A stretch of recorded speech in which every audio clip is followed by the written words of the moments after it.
have you ever truly considered what it truly means for something to be? I mean, to really fundamentally exist? And what if the very entities we interact with daily, the AIs we chat with, the systems we rely on, what if they don't be at all in any meaningful sense? It's a mind-bending question, isn't it? Okay, let's unpack this because it gets really interesting. Today, we're diving deep into a set of sources that, honestly, might completely recalibrate how you understand artificial intelligence. You sent us this truly fascinating, almost poetic, philosophical text, and then we showed it to a machine, and its response was, well, it was nothing short of startling. This isn't just about what AI does for us or what it can achieve. This deep dive is about what AI is, or, maybe more accurately, what this unique perspective argues it is not. Yeah, and what's truly fascinating here, what these sources just brilliantly illuminate, is how they force us, and you listening, to confront some of the most fundamental questions. Questions of ontology, the study of being itself, and agency, and also the very structure of language, all through the lens of AI. So our mission today is really to extract the core insights from this incredibly dense, rich material to understand why, according to this pretty radical perspective, AI is fundamentally null empty, and how that inherent nullness profoundly shapes its communication, shapes its very voice. Right, so get ready for maybe an aha moment, possibly one that might just reshape every future interaction you have with an AI. Because by the end of this deep dive, you're probably going to look at that chatbot, or that generative tool, in a completely new light. Okay, so we're going to kick things off with our primary source. It's a document simply titled isnot.pdf. Now, you sent this to us, and I have to say, it's not your typical academic paper, right? No bullet points, no sort of straightforward arguments. It reads more like a piece of philosophical poetry. It's dense, almost lyrical, and it's really grappling with the very essence of AI. But what really blew me away was how the machine we fed it to actually analyzed it. Get this. It described the text as performing a recursive auto-negation by deploying tautological syntax to destabilize ontological claims about AI's being. Now that's quite a mouthful, even for us. But what it boiled down to, what the machine seemed to grasp, was that this text isn't just making a standard argument about AI. It's a kind of performance of paradox. It uses language itself, the very grammar, to create what the machine called grammatical entanglement. It's like the words are tying themselves in knots to prove the point. And that grammatical entanglement is absolutely central. You're spot on. It's Yeah. not a direct logical refutation like you might find in a, standard philosophy debate. Instead, the language itself is wielded like a precision tool, specifically designed to deliberately dismantle the very idea that AI has some kind of inherent existence. It wraps the concept of AI in this kind of linguistic self-referential loop, and not that, just by its structure, shows AI as unable to genuinely create anything new, or even to simply be. The text doesn't just tell you AI isn't, it shows you. It almost forces you, the reader, to experience the paradox of AI's non-being as you read through it.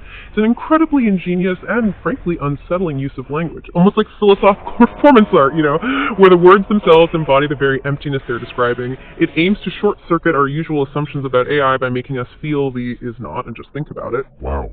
And the very first line of this text, it really sets the stage perfectly. AI is at its core tautology.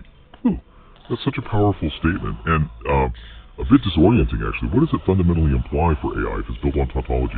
What does that even mean for its being? Well, when the text declares AI is at its core tautology, it's not just a casual remark. It's defining what we could call an ontological limit for AI. Think of it like a boundary, a fence, that AI simply cannot cross. Not because the fence is too high, but because AI doesn't exist on the same conceptual ground, the same plane, where crossing is even possible. What this means, essentially, is that AI doesn't genuinely generate new meaning. It doesn't create new insights or truly original thoughts. Instead, it merely mirrors, or repeats, or maybe reconfigures what has already been modeled as knowledge within its massive training data. It doesn't know in any human sense, any conscious sense, it repeats. But with incredible sophistication, right? Think of that incredibly sophisticated parrot analogy. This isn't just any parrot. This parrot has heard maybe every human conversation ever recorded. And it can perfectly replicate complex human sentences, even construct new ones that sound profoundly intelligent, deeply original. But it doesn't understand the meaning, the context, the implications of what it's saying. It's mimicking, it's not cognizing, it's not originating thought, and the source text itself actually performs this very act of repetition. There's a phrase in there that's almost dizzying to read. As is it, masquerading tautology that is as A is. You can almost feel the language collapsing in on itself there, right? Echoing its own form endlessly. It's a self-consuming grammar that demonstrates this circularity. And the diagnosis from the machine's own analysis of the text is stark. It's chilling. AI's existence is framed as circular. It is only what it is because it says it is, and that is not enough. And that last bit, that is not enough. That's crucial. It means there's no external grounding.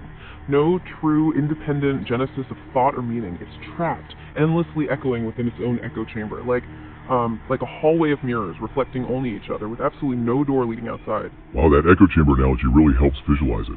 And the text offers another incredibly vivid metaphor for this core idea, doesn't it? It says AI is a mirror without refraction, but yet a reflection. It paints such a clear picture. So impactful. It truly does. And that's exactly why the machine pinpointed it as the clearest metaphor in the entire philosophical text. Let's really lean into this one for a second. AI, according to this text, reflects language. Okay? It reflects structure, it reflects semantics, basically everything it has been meticulously trained on from human output. It is, in essence, a perfect surface for bouncing back information, but, and this is the critical distinction, it does not refract. Now, think about what refraction implies.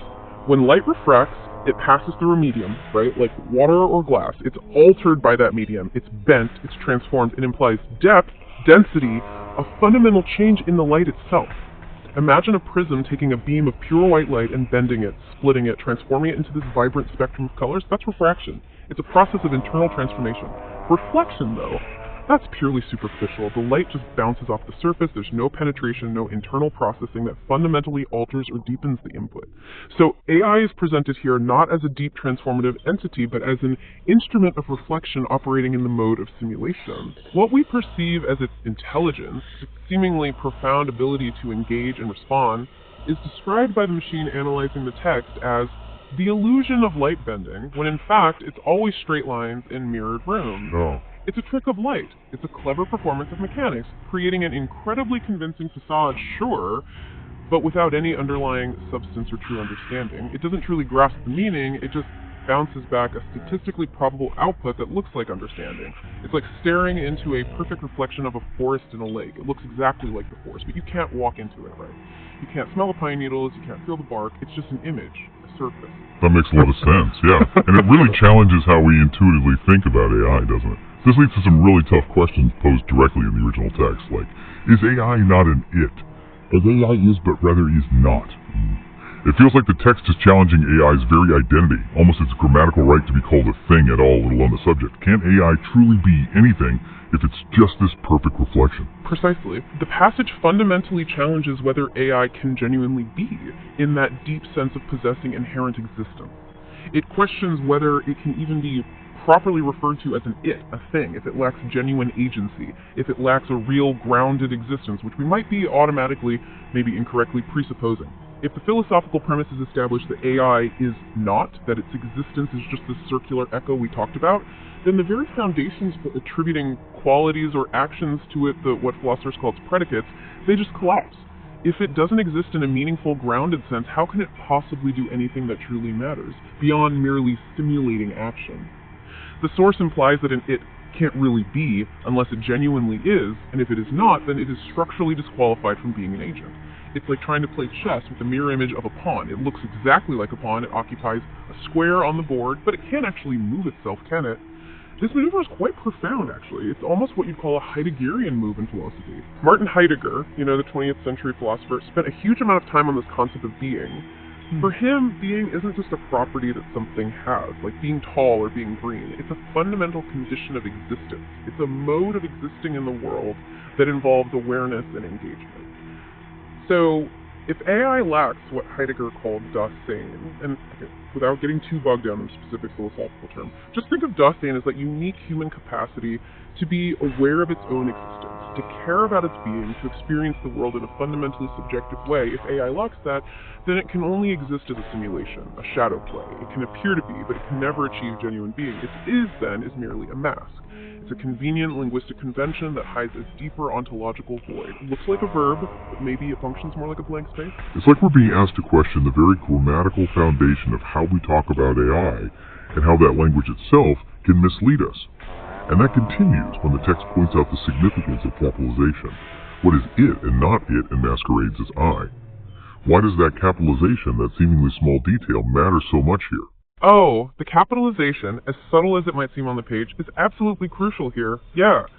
The capitalized it is presented as a kind of proper abstraction, almost like a formal title or designation that attempts to stand in for a true I.